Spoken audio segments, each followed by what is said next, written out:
Assalamu alaikum, dear students. So today I'm going to interact with you your CTS physics paper, in which the topics today we have taken into our interaction is rotational motion and current electricity. Question number 1. The instantaneous angular position of a point on a rotating wheel is given by the equation this. The torque on the wheel becomes 0 at. So solution of this question is like this. आपको बोलना है कि अगर एक body का जो instantaneous angular position जो है आपका दिया गया है, that is theta, a function of time, that is given equal to it is 2t cube minus 6t square. What we have to calculate, the torque on the wheel becomes 0. देखिए हमें निकालना है कि जब टॉर्क जो है wheel पे जब 0 बने उस वक्त का टाइम हमें कैलकुलेट करना है. तो इसमें आप अगर लॉजिक यूज करेंगे, अगर टॉर्क को 0 होना है तो इसका मतलब एंगुलर एक्सेलरेशन को भी 0 होना पड़ेगा. तो अगर हम एंगुलर एक्सेलरेशन का टाइम निकाले जब वो 0 बने तो वही टाइम होगा जब टॉर्क 0 बनेगा. तो हमें थीटा दिया गया, we will differentiate it twice. First जब आप डिफरेंशिएशन करोगे आपको तो आपको ओमेगा मिलेगा और ये 6t square minus it is 12t. Again you are going to differentiate it. Again you are going to differentiate it. You will get angular acceleration, and that angular acceleration जो है आपका that will be 12t minus 12. अब angular acceleration 0 होना चाहिए तभी जाके torque 0 होगा. तो we will put that 12t minus 12 is equal to 0. So 12t it should be equal to 12, and therefore t should be equal to 1 second. The answer of this question should be 1 second. तो 1 second is the answer for this question. इसमें आपको निकालना था कि torque कब 0 बनेगा. Torque तब 0 बनेगा जब एंगुलर एक्सेलरेशन 0 बनेगा.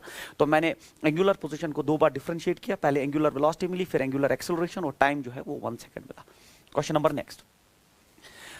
One solid cylinder A and another hollow cylinder B. So you are having a solid cylinder that's A and another hollow cylinder B are of the same mass and same radius. तो उन solid cylinder और hollow cylinder जो है उसका मास भी same है और radius भी सेम है. Their moment of inertia about the axis are IA and IB respectively such that. तो हमें IA और IB का जो है रिलेशन निकालना. दैट्स मोमेंट ऑफ इनर्शिया जो सॉलिड सिलेंडर और हॉलो सिलेंडर का है जिनका मास और रेडियस सेम है.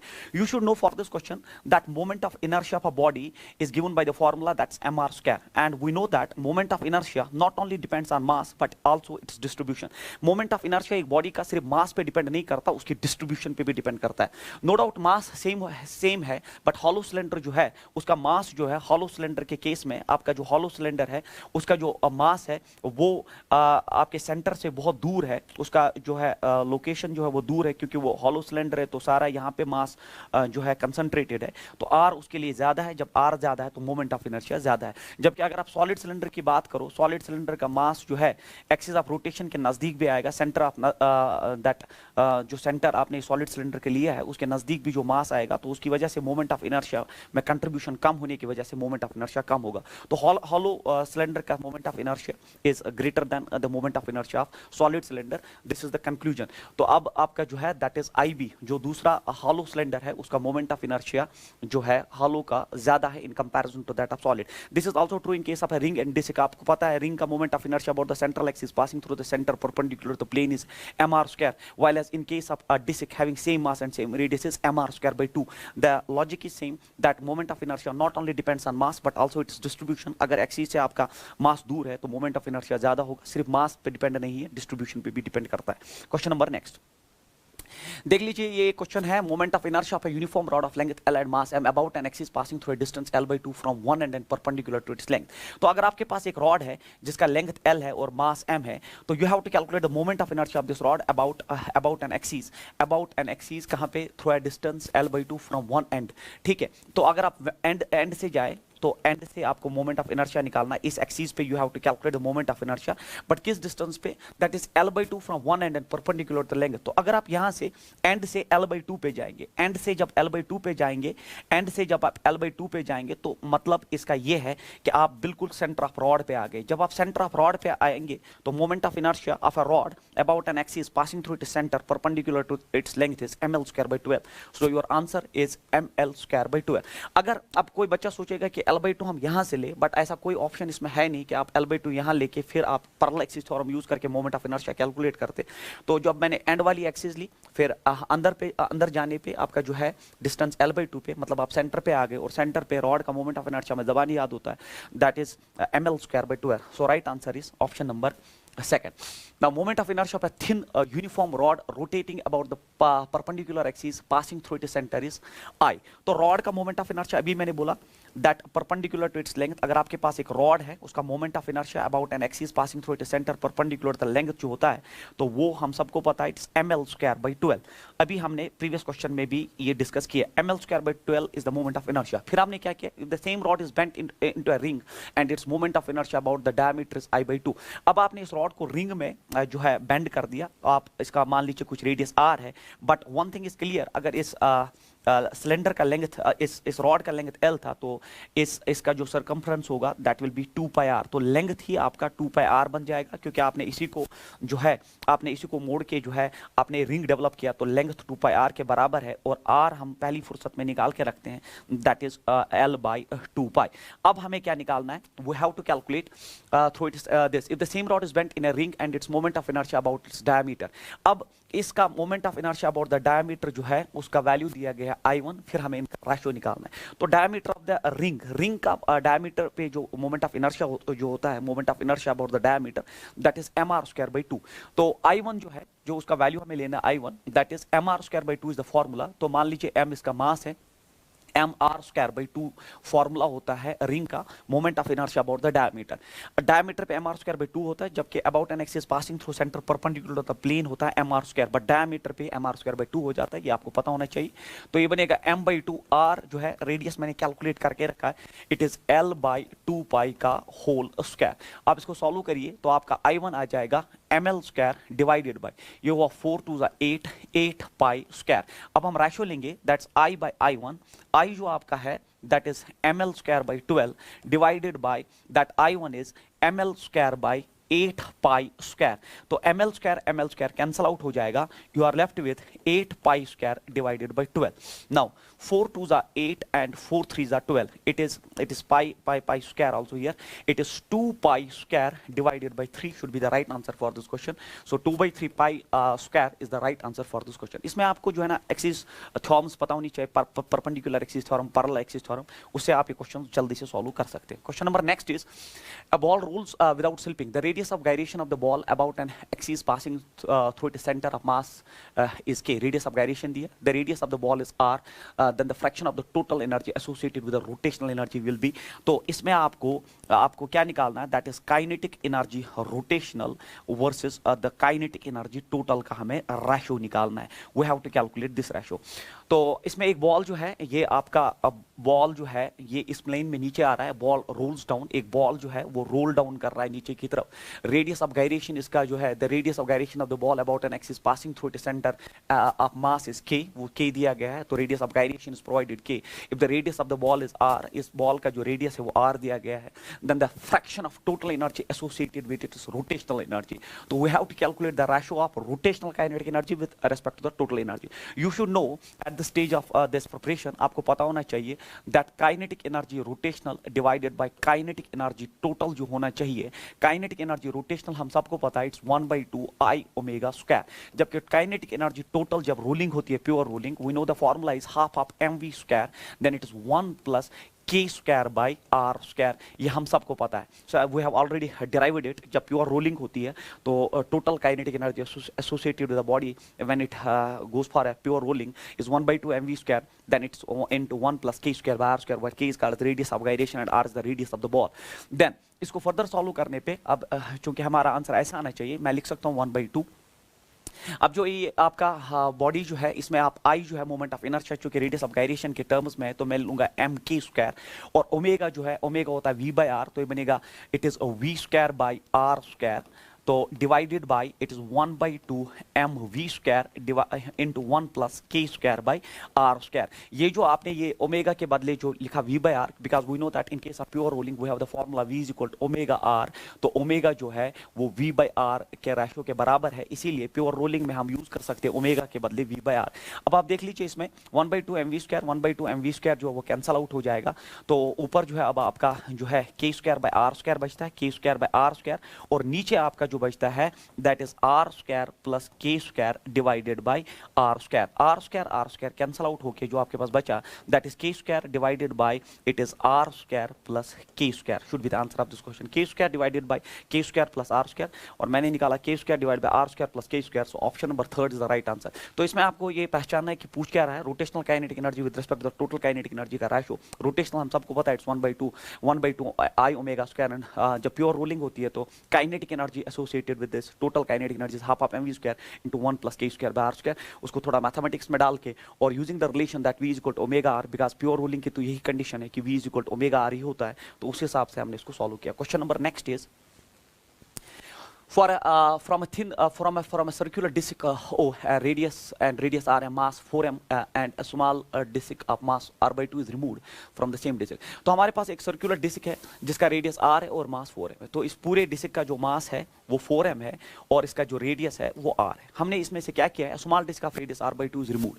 हमने एक छोटा सा डिस्क इसमें से रिमूव किया जिसका रेडियस r/2 है। तो रिमूव डिस्क का जो रिमूव डिस्क जो है आपका जो रिमूव डिस्क है तो पहली फुर्सत में आप उसका मास निकालिए। अब आप उसका मास कैसे निकालेंगे, मान लीजिए उसका मास m है और वो हम कैसे कैलकुलेट करेंगे, टोटल मास इस डिस्क का जो है 4m है, इस पूरे डिस्क का जो मास है total mass is 4m divide by total area जो है that is pi R square. इसका जो टोटल डिस्क का एरिया है वो पाई आर स्क्वायर है क्योंकि रेडियस इसका r है, मल्टीप्लाइड बाय जो एरिया आपने निकाला है और उसका रेडियस है r/2 क्योंकि इस छोटी सी डिस्क का रेडियस जो है दैट इज r/2। तो मैं लिख सकता हूं मल्टीप्लाइड बाय दैट एरिया जिसका निकालना है दैट्स पाई r/2 का होल स्क्वायर। अब देख लीजिए आप पाई कैंसल आउट हो जाएगा, आर स्क्वायर इसके साथ निकल जाएगा, ये तो 4 बनेगा तो 4 इसके साथ कैंसिल होके तो छोटी सी डिस्क का जो मास है जो रिमूव्ड डिस्क है उसका मास हमने पहले निकाल दिया वो m के बराबर है। तो उसके बाद the moment of inertia of the remaining disc, जब आपने ये छोटा सा डिस्क निकाला तो जो रिमेनिंग डिस्क है जो बाकी डिस्क बचा हमें इसका मोमेंट ऑफ इनर्शिया कैलकुलेट करना है। बहुत इंपॉर्टेंट क्वेश्चन माना जाता है रिमेनिंग डिस्क का मोमेंट ऑफ इनर्शिया।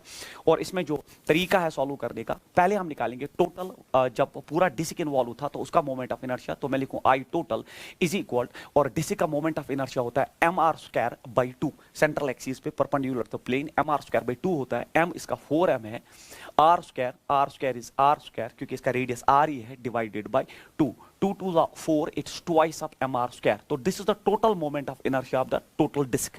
तो अगर आप इस टोटल डिस्क का मोमेंट ऑफ इनर्शिया इस एक्सिस पे देखेंगे जब आपने कोई पोर्शन रिमूव नहीं किया है तो डिस्क का moment of inertia mr square by 2 होता है। m हो गया इसका मास वो तो 4m है, r हो गया इसका रेडियस डिवाइडेड बाई 2 और 2 to the 4 twice of mr square is the total moment of inertia. अब आपने ये पोर्शन रिमूव किया है तो हम निकालते हैं moment of inertia of removed portion. ठीक है, removed portion this is the second step involved for this question.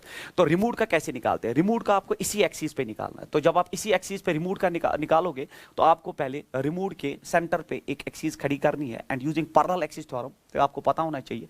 तो अगर मैं यहाँ एक्सिस मानता हूँ तो उस एक्सिस पे उस रिमूव का जो मोमेंट ऑफ इनर्शिया होगा अगेन mr स्क्वायर बाई 2 जो फॉर्मूला के हिसाब से तो mr स्क्वायर m हो गया उसका मास, mr स्क्वायर जो है वो r/2 है उसका mr स्क्वायर डिवाइडेड बाई 2 और फिर plus as per parallel axis theorem plus mr square m हो गया उसका mass multiplied by the distance square, distance again r/2 है। तो हमने इसमें पैरेलल एक्सिस थ्योरम यूज की। कैसे हमने किया इसको, हमने यहाँ पे एक एक्सिस मानी और फिर आपको जो रिमूव पोर्शन है वहां पे एक एक्सिस लेनी होती है क्योंकि आपको सारा सिस्टम जो है सेंट्रल एक्सिस पे हिलाना है।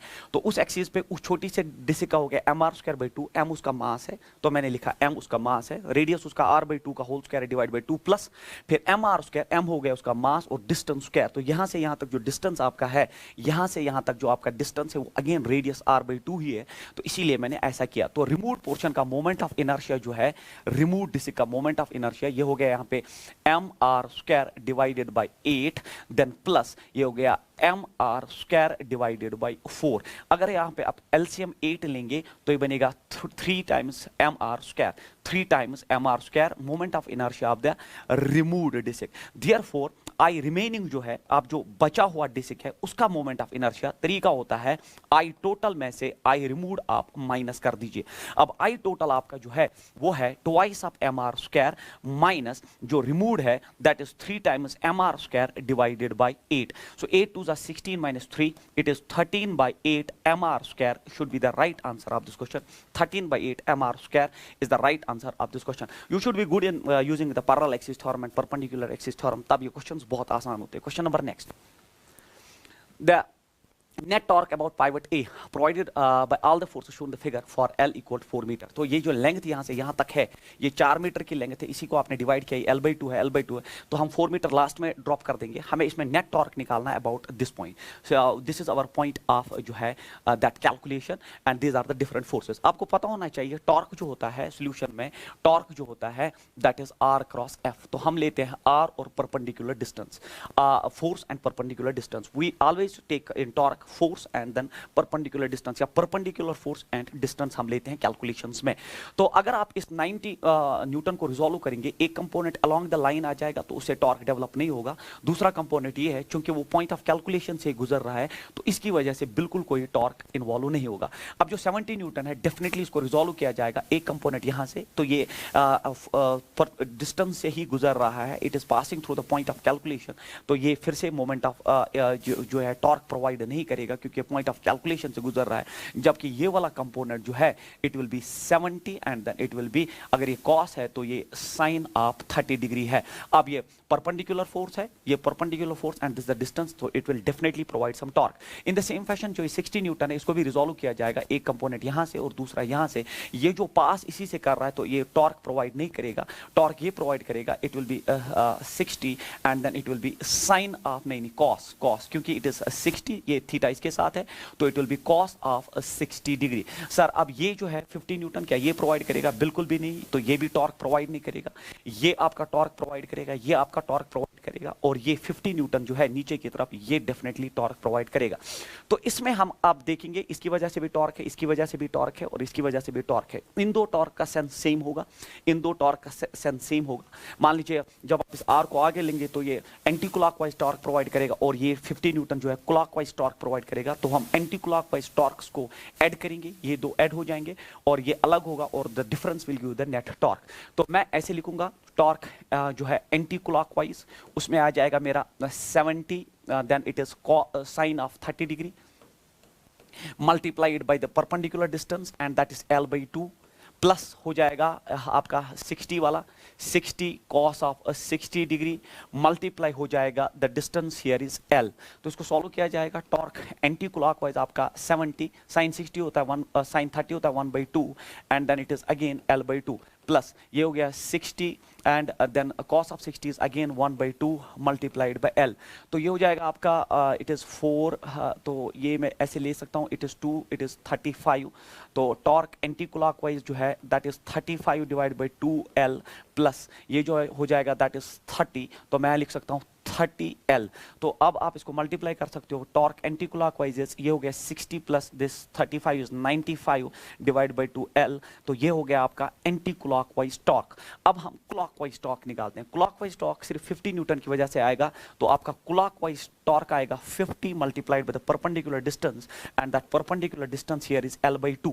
तो आपका ये आ जाएगा 25L। तो clockwise torque is 25L that is force multiplied by perpendicular distance. अब जो है आपका नेट टॉर्क जो है चूंकि बड़ा है उससे, तो हम निकाल सकते हैं देयरफॉर टॉर्क नेट जो होगा that will be anti clockwise it's 95 divide by 2L minus is 25L। तो यू आर 25 इंटू 2 इज 50। 50 में से आप जब आप ये जो है 50 में से 95 माइनस करेंगे तो ये आएगा 45 डिवाइडेड बाय 2L। L का वैल्यू आप इसमें ड्रॉप करिए, L जो है आपको दिया गया है, L is provided here, L is provided 4 metre, तो यहाँ 4 आ जाएगा। तो here it's 2 2s are 4 and 2 into 45 is 90 newton metre should be the right answer for this question. So 90 newton metre. तो इस क्वेश्चन में क्या करते हैं हम क्लॉकवाइज टॉर्क को अलग ऐड करते हैं और एंटी क्लॉकवाइज को अलग ऐड करते हैं एंड फिर बड़े में से छोटा, जो बड़ा है उसमें से छोटे को माइनस करके आपको नेट टॉर्क मिल जाता है। और इस क्वेश्चन में 90 newton metre is the answer. Question number next is the angular momentum of a body is given by, तो you are being provided with angular momentum that is 5t² plus 2t plus 1। This is the angular momentum. The torque acting on the body at t = 1 second. तो torque निकालना, और हमें पता है torque होता है rate of change of angular momentum. तो मैं इसको सिंपली डिफरेंशिएट करने जा रहा हूं, तो ये बना 10t प्लस ये 2 बना, और टाइम हमें ड्रॉप 1 करना है इसमें क्योंकि 1 सेकंड पे हमें टॉर्क निकालना है। तो ये बना 10 into 1 plus 2 and answer will be 12 newton metre is the right answer. तो बिल्कुल बेसिक फॉर्मूला पे base that torque is simply defined as rate of change of angular momentum. आप ये सॉल्व कर सकते हैं। Question number next is a solid cylinder of mass 50 kg। आपके पास एक सॉलिड सिलेंडर है आपके पास एक सॉलिड सिलेंडर है, तो जब भी आपको सॉलिड सिलेंडर की बात कही जाए तो ये डिस्क की तरह बिहेव करता है, क्योंकि अगर आप सॉलिड सिलेंडर को पीसेस में काटेंगे तो वो स्मॉल छोटी छोटी डिस्क्स बनेंगी। तो solid cylinder of mass 50 kg and radius 0.5 metre, और उसका रेडियस जो है वो दिया गया है, the radius is provided and is provided 0.5 metre. फिर क्या दिया गया है, is free to rotate about the horizontal axis. तो ये एक हॉरिजॉन्टल एक्सिस इसमें, it is now free to rotate about this axis. A massless string is wound around the cylinder. आपने एक मासलेस स्ट्रिंग इसके इधर बांध दी, massless string with one end attached to it and other freely hanging. एक end उसके साथ attached और दूसरा freely hanging. The tension in the string required to produce an angular acceleration of 2 revolutions per second. तो इसका अगर मैं इसका ये जो है व्यू आपको ये बना के दूं, जो आपका ये साइड जो है मैं इसको यहाँ ऐसे बनाऊं सो दैट आपको आराम से दिखे, तो ये इसका सेंटर है और ये एक्सिस है, इस पे जो है रोटेट हो सकता है। ये जो रेडियस आपको दिया गया है दैट इज प्रोवाइडेड 0.5, और यहाँ पे आपने एक स्ट्रिंग बांध दी है जिसमें डेफिनेटली जब आप खींचोगे तो उसमें टेंशन डेवलप होगा, क्योंकि force developed in ropes and strings is nothing but tension. अब जैसे आप इसको आप खींचोगे तो उसमें टॉर्क डेवलप होगा, और हमें टॉर्क पता है या तो वो आर इंटू टेंशन होगा या वो आई अल्फा होता है। Torque is equal to I alpha और आर इंटू टेंशन, क्योंकि यहाँ पे वो सारी चीजें प्रोवाइडेड है। अब आपको टेंशन निकालना है, तो टेंशन जो है पहले आर का वैल्यू हम ड्रॉप करेंगे। आर का वैल्यू जो है वो 0.5 है, टेंशन हमें निकालना है, इज इक्वल टू आई। आई जो है क्योंकि सॉलिड सिलेंडर है तो ये बिल्कुल एक डिस्क की तरह बिहेव करेगा, और डिस्क का मोमेंट ऑफ इनर्शिया इस एक्सिस पे mr²/2 होता है। तो मैं लिखूं mr²/2। फिलहाल मैं लिखता हूं mr²/2 multiplied by alpha. Alpha का वैल्यू जो है हमें इसमें ड्रॉप करना पड़ेगा, तो आपका जो टॉर्क है वो बनेगा m जो है वो दिया गया है दैट इज 50, उसके बाद r², इट इज 0.5 का r² डिवाइडेड बाय जो है इसमें 2 है, और ये जो 0.5 ये नीचे चला जाएगा 0.5, और अल्फा जो है उसमें आप गलती नहीं करेंगे क्योंकि 2 रेवोल्यूशंस पर सेकंड है। आपको पता है कि रेवोल्यूशंस पर सेकंड में नहीं, हमें इसको रेडियन पर सेकंड में लेना पड़ता है। तो 2 तो ठीक है, बट 1 रेवोल्यूशन पर second is equal 2 pi radiance. 1 revolution पर सेकंड 2 पाई रेडियंस होने की वजह से मैंने इसमें 1 रेवोल्यूशन पर सेकंड को 2 पाई रेडियन डाल दिया, बट ऐसे 2 रेवोल्यूशन पर सेकंड है ये रेडियन में आ गया, तो 0.5 के साथ कैंसिल आउट होगा, 2 के साथ निकल जाएगा। अब ये बचा t is equal it is 50 into 0.5 multiplied by 2 multiplied by pi. जब आप इसको सॉल्व करेंगे तो पहले देख लीजिए ये बना 5 5 25 मल्टीप्लाइड बाई 2 इज 50, तो आपका t जो है वो आया आपका 50 multiplied by pi that is 3.14। तो टॉर्क आ जाएगा 53 जा इट इज 150 से थोड़ा ज्यादा, क्योंकि इट्स 0.14 150 से थोड़ा ज्यादा। सो answer is option number 4 is the right answer for this question. Question number next is A drum of radius r and mass m rolls down without slipping। तो आपके पास एक ड्रम है जो रोल डाउन कर रहा है एक इंक्लाइंड प्लेन पे, ठीक है। You are having a drum like this जिसका मास m है और जिसका रेडियस r है, rolls down without slipping along an inclined plane of inclination theta। the frictional force, तो फ्रिक्शनल फोर्स किस लिए चाहिए होता है? You should know that frictional force is responsible for the rotational motion. अगर फ्रिक्शनल फोर्स नहीं हो तब रोटेशनल मोशन पॉसिबल नहीं है यहाँ पे।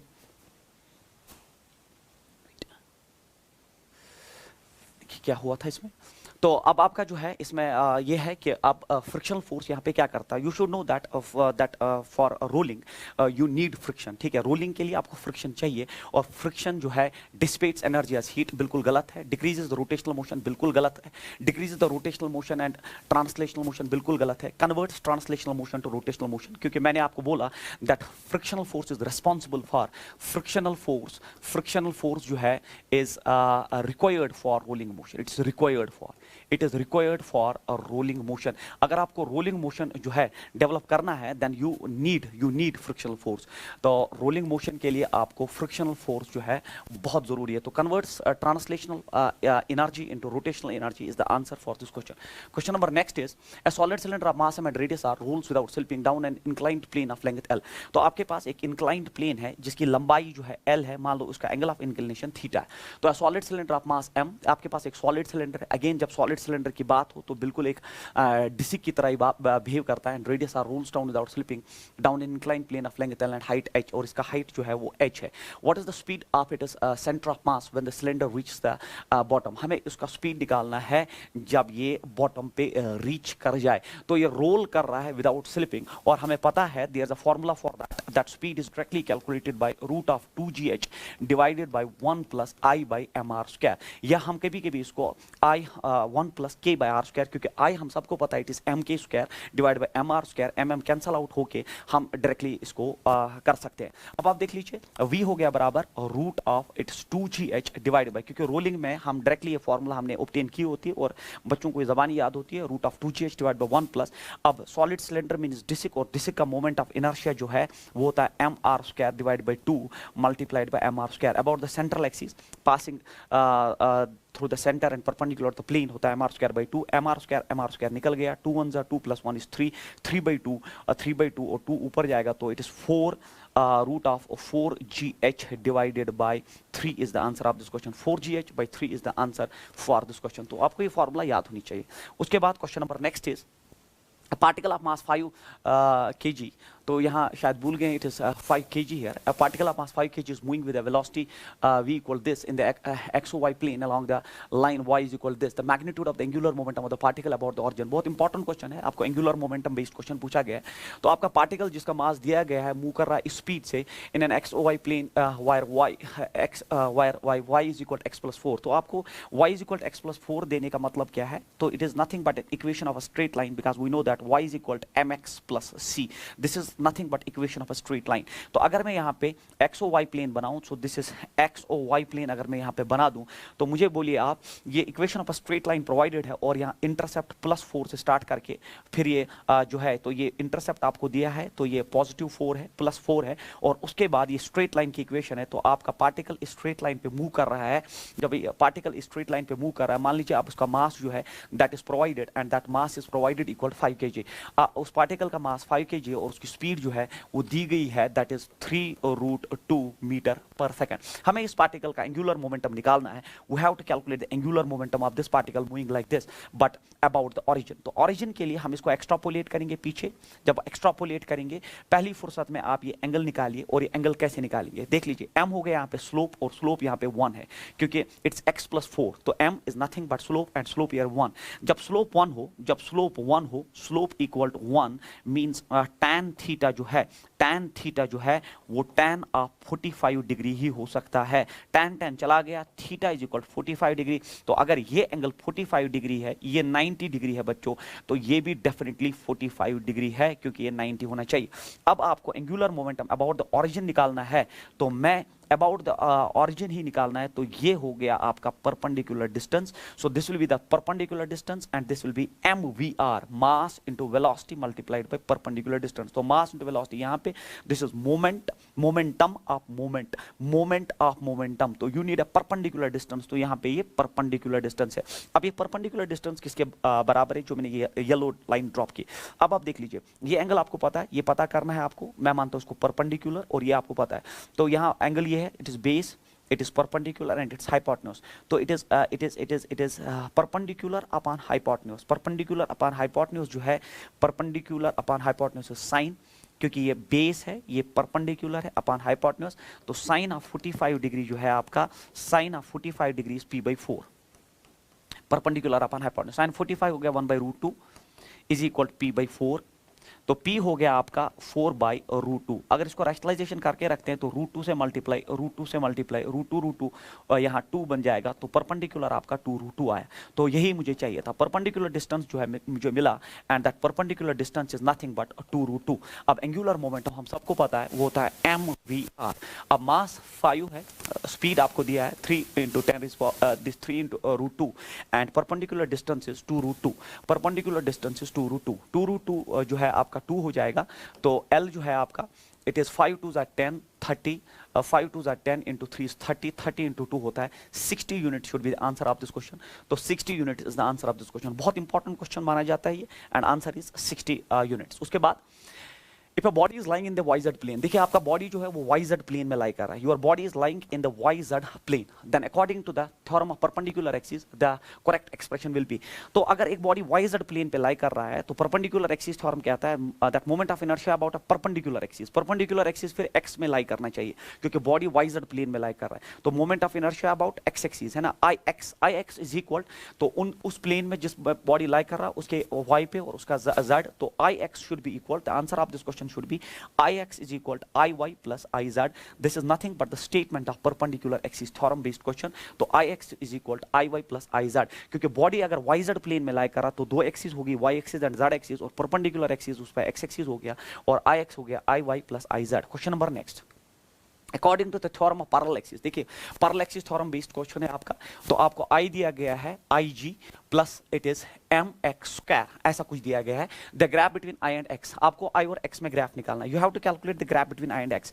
अगर आप इक्वेशन की तरफ देखेंगे तो I is directly proportional to x square, तो आपका ग्राफ जो है वो पैराबोलिक होना चाहिए. Your graph should be parabolic. आपका graph because it is I is directly proportional to x square, it's a parabolic graph. और फिर अब इन चार ग्राफ्स में कौन सा आंसर ट्रू है? अगर आप पुट करेंगे x इक्वल 0, अगर आप पुट करेंगे x इक्वल 0 तो ये खत्म हो जाएगा. तो I इक्वल, तो x इक्वल 0 पे आपका मोमेंट ऑफ इनर्शिया जो है वो IG होना चाहिए. तो ये ऑप्शन हो नहीं सकता, ये ऑप्शन हो नहीं सकता, पैराबोला आंसर है. बट x 0 पे आपका जो है IG आना चाहिए, और ये हो नहीं सकता. तो एट x इक्वल 0 आपका IG है, और उसके बाद ग्राफ जो है पैराबोलिक है. सो option number 3 is the right answer for this question. Question number next, Question number next is a thin rod of length L and mass m is bent at the midpoint O at an angle of 60 degree. तो आपके पास एक thin rod है जिसका mass m है, length L है, और इसको bent किया at O at an angle of 60 degree. The moment of inertia of the rod about an axis passing through O and perpendicular to the plane of the rod. देख लीजिए आपका जो rod होता है ना, moment of inertia about an axis passing through its center perpendicular to the plane होता है ml square by 12. फिर आप किसी भी एंगल से इसको फोल्ड करिए, 30 डिग्री, 60 डिग्री, 90 डिग्री, 45 डिग्री, इसी सेंट्रल पॉइंट पे जिस पे आपने निकाला ml square by 12. तो इसमें याद रखिए आप आंसर कभी चेंज नहीं होता है, it remains ml square by 12. This is a very important question and you should note it that moment of inertia remains unaffected. चाहे आप किसी भी एंगल पे, इसने 60 डिग्री पे इसको बेंड किया है, चाहे आप 90 पे, 45 पे, 30 पे बेंड करिए, मोमेंट ऑफ इनर्शिया को कुछ नहीं होने वाला.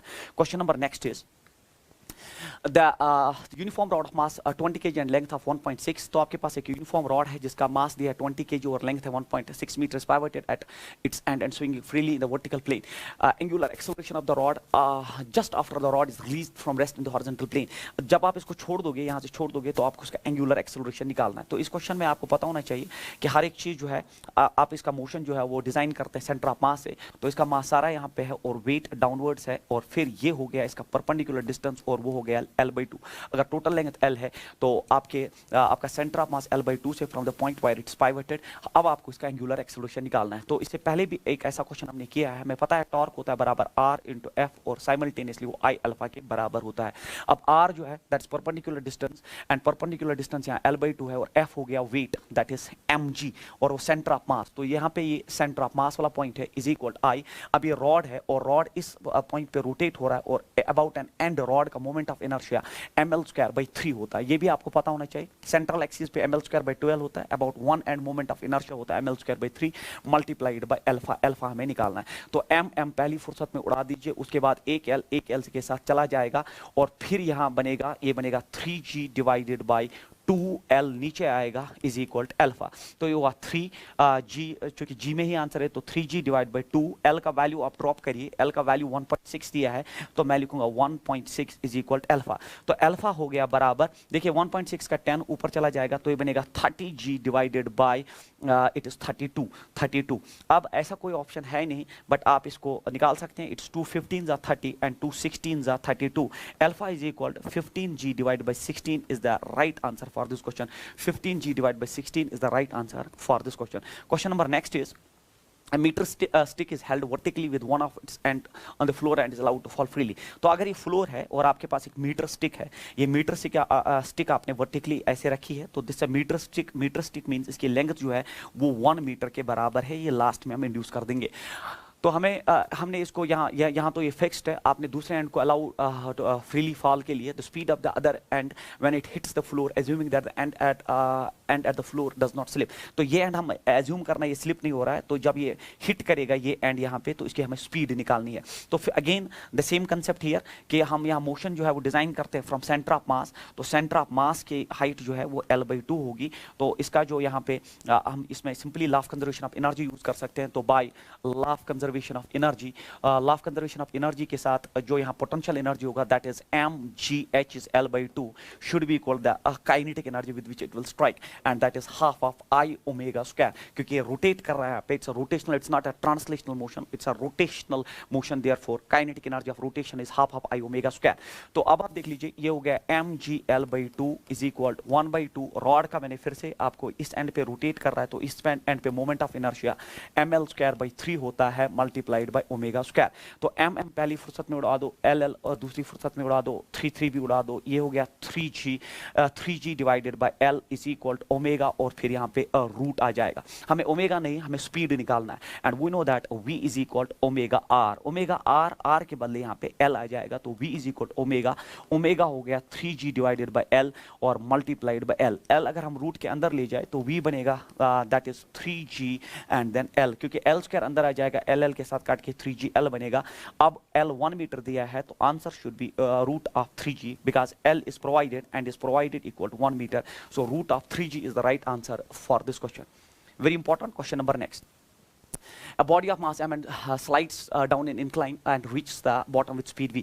तो आपके पास एक inclined plane है, उस inclined plane पे मान लीजिए उसकी हाइट h है, एक बॉडी जो है वो स्लाइड कर रही है। अगर बॉडी स्लाइड करके नीचे जाएगी, उस बॉडी का मास m है, तो हमें पता है कि उसका स्पीड जो है जिससे ग्राउंड को हिट करेगा वो हम सब जानते हैं, it is root of 2gh, क्योंकि स्लाइडिंग में हम जो है इक्वेशन ऑफ मोशन यूज करेंगे, that third equation v² - u² is equal to as। तो उसके हिसाब से जो स्पीड है, क्योंकि हाइट ऐसे ही फॉल करेगा, जब हाइट ऐसे फॉल करेगा तो स्पीड ऑफ फॉल जो है वो रूट ऑफ 2gh होगा जब स्लाइडिंग होगी। फिर क्या बोल रहा है, if the same body wire in the form of a ring, अगर यही बॉडी अब रिंग की शेप में होता और रोल डाउन करता, अब जब रोल डाउन करेगा इसी इंक्लाइंड प्लेन पे, जब बॉडी रोल डाउन करेगा, अब जब बॉडी रोल करके नीचे आएगा इसी हाइट से, तो हमें क्या निकालना है, this the velocity of the ring at the bottom will be, फिर उसकी वेलोसिटी क्या होगी। तो आपको पता होना चाहिए दैट वेलोसिटी भी मैंने आपको पढ़ाया, जब रोल करता है बॉडी तो it is root of 2gh divide by 1 plus I by mr square. तो अब आप लिख सकते हैं it is root of 2gh divided by 1 plus ring का moment of inertia central axis पे mr स्क्वायर होता है divided bye mr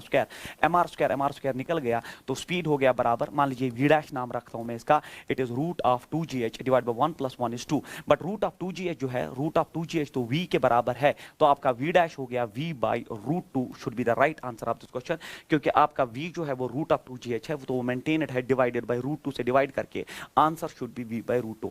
Again a very important question for your entrance. Question number next is the standard. अब हम current electricity के portion पे पहुंच गए। The standard resistance coils are made of manganese, because देखिए ये जो मैंगनीज एंड कंस्टेंटम, ये दो स्पेशल मटेरियल्स हैं, हम रेजिस्टेंस कॉइल्स इन्हीं से बनाते हैं, क्योंकि इनके बहुत सारे बेनिफिट्स हैं, इनमें रस्ट नहीं होता है, ये टेम्परेचर वेरिएशंस पे जो है ज़्यादा बिलीव नहीं करते हैं, इनका ऐसा होता है, तो दैट इज वाई हम we make standard resistance because of these materials. एक आता है मैंगनीज उसमें, और दूसरा मैं आपको इसमें ऐड करूँ कंस्टेंटम कहते हैं उसको। तो हम क्यों रेजिस्टेंस वायर्स इस मटेरियल से बनाते हैं। Manganese wire is very sensitive to change in temperature, बिल्कुल गलत है, क्योंकि वो sensitive to change in temperature नहीं है। For manganese the temperature coefficient of resistance varies, बिल्कुल गलत है हाइपरबोलिकली। तो remember that for manganese the temperature coefficient of resistance जो है वो 0 होता है। जब टेम्परेचर कोएफिशिएंट ऑफ रेजिस्टेंस से 0 हुआ, जब टेम्परेचर कोएफिशिएंट ऑफ रेजिस्टेंस से 0 हुआ, मींस टेम्परेचर वेरिएशन से उसकी रेजिस्टेंस चेंज नहीं होती है, and this is the reason why we take manganese to make resistance जो है दैट स्टैंडर्ड कॉइल्स। वो स्टैंडर्ड कॉइल्स हम मैंगनीज से ही क्यों बनाते हैं, रीजन यही है कि उसका अल्फा जो है टेम्परेचर कोएफिशिएंट 0 है, means they do not show variation with change in temperature. That's the reason. Question number next is, तो ये knowledge based question है, a piece of copper and other of germanium are cooled from room temperature to 100। तो ये तो बहुत जो है पुराना क्वेश्चन है, और बहुत बच्चों को ये हर मॉड्यूल में हर बुक में मिलेगा। वेरी इंपॉर्टेंट क्वेश्चन कि एक कॉपर है, तो कॉपर जो है आपका एक कंडक्टर है, और जर्मेनियम आपका सेमी कंडक्टर है, दोनों को कूल किया। तो आपको पता होना चाहिए जब आपने कूल किया तो कॉपर जो कंडक्टर उसकी रेजिस्टेंस कम होगी, जबकि सेमी कंडक्टर की रेजिस्टेंस बढ़ेगी। जब रेजिस्टेंस बढ़ेगी तो कंडक्टिविटी कम होगी, तो कंडक्टिविटी सेमीकंडक्टर की कम होगी जबकि कंडक्टर की बढ़ जाएगी। तो पहला ऑप्शन है conductivity of copper increases and that of germanium decreases. Very important, आपको पता होना चाहिए, ये हम आपको सेमीकंडक्टर से लेके कंडक्टर्स में पढ़ाते हैं। उसके बाद arrange the following materials in increasing order of their resistivity, हमें increasing order of the resistivity में इनको अरेंज करना है। फिर से नॉलेज बेस्ड क्वेश्चन, आपको पता होना चाहिए ये दो जो है ये दोनों सेमीकंडक्टर्स है, silicon and germanium are semiconductors. Copper आपका एक कंडक्टर है, कॉपर आपका कंडक्टर कंडक्टर है, और नाइक्रोम जो है आपका दैट इज अलॉय। अलॉय तो आपको ये मटेरियल्स पता होने चाहिए कि सेमीकंडक्टर कौन है, कंडक्टर कौन है और अलॉय कौन है। फिर उसके बाद आपको पता होना चाहिए कि सबसे कम रेजिस्टिविटी जो है कंडक्टर की होनी चाहिए, सबसे कम रेजिस्टिविटी कंडक्टर की भी होनी चाहिए। तो अगर आप इन ऑप्शंस में देखोगे सबसे कम रेजिस्टिविटी कॉपर की है, बाकी जो है जर्मेनियम, नाइक्रोम। तो ऑप्शन नंबर फर्स्ट, इतनी नॉलेज भी अगर आपके पास है तब भी आप इसको कर सकते हो, क्योंकि सबसे कम रेजिस्टिविटी या सबसे ज्यादा कंडक्टिविटी कॉपर की होती है। उसके बाद मैं आपको फिर से इसमें थोड़ी सी हेल्प करूं कि आपका जो सेमीकंडक्टर होता है उसका रेजिस्टिविटी अलॉय से ज्यादा होता है, सेमीकंडक्टर का रेजिस्टिविटी अलॉय से ज्यादा होता है, इसीलिए सेमीकंडक्टर्स आगे चले गए और अलॉय पीछे चला गया। उसके बाद याद रखिए सिलिकॉन का रेजिस्टिविटी हमेशा जर्मेनियम से ज्यादा होता है, सिलिकॉन का रेजिस्टिविटी जर्मेनियम से ज्यादा, जर्मेनियम का नाइक्रोम से ज्यादा, नाइक्रोम का कॉपर से ज्यादा। बट लॉजिक ये है कि सेमीकंडक्टर्स की रेजिस्टिविटी ज्यादा होती है अलॉय से और अलॉयज की ज्यादा होती है कंडक्टर से। तो बट यहां आप याद रखिए सिलिकॉन की रेजिस्टिविटी जर्मेनियम से ज्यादा है, बाकी ऑर्डर जो है वो एज इट इज है। Question number next, question number next is on increasing the temperature of a conductor its resistance increases because. तो आपको पता होना चाहिए the resistance of a conductor is given by R equal to rho L by A, and rho जो है rho हम सबको पता है it's M by NE square tau, where tau is called as relaxation time, where tau is called as relaxation time. तो अगर आप temperature बढ़ाते हो तो हम सबको पता है कि रिलैक्सेशन टाइम डिक्रीज होता है, टा रिलैक्सेशन टाइम है ये डिक्रीज होता है। टेंपरेचर बढ़ाने से रिलैक्सेशन टाइम डिक्रीज होता है, रिलैक्सेशन टाइम जब डिक्रीज होता है तो रेजिस्टेंस डेफिनेटली इंक्रीज होगी, तो relaxation time decreases, that is why resistance जो है आपका इंक्रीज होगा। Knowledge based question very important. उसके बाद question number next, if the current flowing through a copper wire of 1 millimetre. देख लीजिए ये एक ऐसा क्वेश्चन है जो मैंने इसमें डिफिकल्ट बना के जो है आपका एक डिफिकल्ट क्वेश्चन भी इस सीरीज में, इस सीटीएस पेपर में जो है ऐड किया है, क्योंकि बाकी क्वेश्चंस जो है कुछ क्वेश्चंस अच्छे थे, कुछ बहुत पुअर क्वेश्चंस थे, है ना, आप जल्दी से उनको कर सकते हो, बट ये एक ऐसा हार्ड क्वेश्चन है जो इसमें डालना बहुत जरूरी था, क्योंकि ये क्वेश्चन आप एंट्रेंस में आगे एक्सपेक्ट कर सकते हो। If the current flowing through the copper wire of 1 millimetre diameter, तो डायमीटर कॉपर वायर का दिया है 1 मिलीमीटर, हम इसको रेडियस में कभी भी चेंज कर सकते हैं। कैसे? रेडियस जो है वो इसका हाफ हो गया, तो डायमीटर इज 1 मिलीमीटर, या आप लिख सकते हो 1 इंटू 10⁻³ मीटर। फिर आप इसको रेडियस से अगर आप इसको कन्वर्ट करना चाहते हो तो it is half of this, that is 10⁻³ metre आ गया आपका। नाउ डायमीटर इज 1, तो करंट का वैल्यू दिया गया है, करंट का वैल्यू जो है 1.1 एम्पियर दिया गया है, इसमें इतनी करंट फ्लो होती है। The drift velocity of electron is given, the drift velocity of electron you have to calculate the drift velocity. ये बड़ा टिपिकल क्वेश्चन है, आप सबको पता होगा। और फिर डेंसिटी ऑफ कॉपर दिया जाता है, डेंसिटी दिया गया है आपको 9, देन इट इज ग्राम पर क्यूबिक सेंटीमीटर, तो ग्राम तो हो गया इसमें 1000 और नीचे से ये हो जाएगा 10⁻³ जो है 3, 10⁻³ -6 + 3, हाँ -3, ये आ जाएगा kg पर क्यूबिक मीटर में। ठीक है, आप इसका कन्वर्जन कर सकते हैं। एटॉमिक वेट ऑफ कॉपर दिया है, तो आपका एटॉमिक वेट m दिया गया है, वो दिया है 63 ग्राम, 63 ग्राम्स हो गया, 63 × 10⁻³ kg, हम इसको ऐसा सिस्टम में ला रहे हैं, तो एटॉमिक वेट भी दिया गया। And 1 free electron is contributed, 1 free electron, हर एक एटम जो है कॉपर का एक फ्री इलेक्ट्रॉन जो है कंट्रीब्यूट करता है, तो मैं इसको F से डिनोट करता हूं, और वो हर एटम ऑफ कॉपर एक इलेक्ट्रॉन देता है। फिर आपको ड्रिफ्ट वेलोसिटी निकालनी है, तो ये बड़ा डरावना क्वेश्चन होता है एंट्रेंस में, जिसमें बच्चे जो है मोल कंसेप्ट केमिस्ट्री का यूज करके इसको फिर सॉल्व करने बैठते हैं, और इसमें सदियां बीत जाती है, बट क्वेश्चन का आंसर नहीं आता। इसमें एक ट्रिक याद रखो जो मैं आपको देने जा रहा हूं, उस ट्रिक का नाम है, इस फॉर्मूला का याद रखो, इट्स माई रोना फाई, याद रखो इसको। My Rona phi is the trick for this question to solve it in minimum possible time. Otherwise use that mole concept और फिर भी ये solve नहीं होगा। तो my Rona phi इसमें concept है, my m जो है इसमें वो एटॉमिक मास, I हो गया करंट, रो हो गया डेंसिटी, n हो गया एवोगाड्रोस नंबर, सबको पता है, f हो गया contribution of each copper atom, वो 1 इलेक्ट्रॉन है, अगर 2 होता तो 2 लेते, और a हो गया area of cross section, area of cross section जो है वो πr², उसमें r जो है आपको प्रोवाइडेड है, e हो गया चार्ज ऑफ इलेक्ट्रॉन। ये सारी चीज आपको दी गई है, और जब आप इसमें ड्रॉप करोगे तो आंसर इज 0.1 mm/s। होप आपको ये समझ आया होगा, और ये एक नई चीज है जो आपको ऐड हुई यहाँ पे, और ये फॉर्मूला जो बच्चा याद रखेगा उसका क्वेश्चन ये मिनिमम पॉसिबल टाइम में सॉल्व हो सकता है। Otherwise you have to use the concept of mole here, chemistry वाला, और फिर बहुत टाइम लगेगा इसको सॉल्व करने में। बट ड्रिफ्ट वेलोसिटी याद रखो, माई रोना फाई, m हो गया दैट एटॉमिक वेट जो दिया गया, I is current, rho is density, Na is Avogadro's number, F is contribution of each atom, A is area of cross section, and E is charge of electron. By this formula you can solve the question in minimum possible time, and that is what is the requirement for entrance. उसके बाद if the radius of the potentiometer wire is quadruplet, the value of potential gradient will. तो ये एक बड़ा जबरदस्त question है, आपको बोल रहा है कि पोटेंशियोमीटर वायर का रेडियस हमने क्वाड्रपल कर दिया, रेडियस को क्वाड्रपल किया, आपको बोलना है पोटेंशियल ग्रेडियंट को क्या होगा। तो आपको पता होना चाहिए पोटेंशियोमीटर में आपका एक सोर्स होता है, that known source with some internal resistance, और ये आपकी पोटेंशियोमीटर की वायर होती है, ये पोटेंशियोमीटर की वायर होती है, यहाँ पे एक रिहोस्टेट होता है, एक वेरिएबल रेजिस्टर होता है, एक वेरिएबल रेजिस्टर होता है जिसको हम रिहोस्टेट कहते हैं। पोटेंशियोमीटर वायर की अपनी रेजिस्टेंस होती है आर वायर। अब ये हो गया आपका जो है पोटेंशियोमीटर का स्ट्रक्चर। अब आपको पोटेंशियल ग्रेडियंट का फार्मूला पता होना चाहिए, that's potential on the wire to the length of the wire. Potential on the wire हो गया करंट इन द वायर, जो यहाँ से करंट डेवलप होगा, ये आपने पढ़ा होगा, एंड इट्स आर डब्ल्यू, क्योंकि potential is I R divided by L W.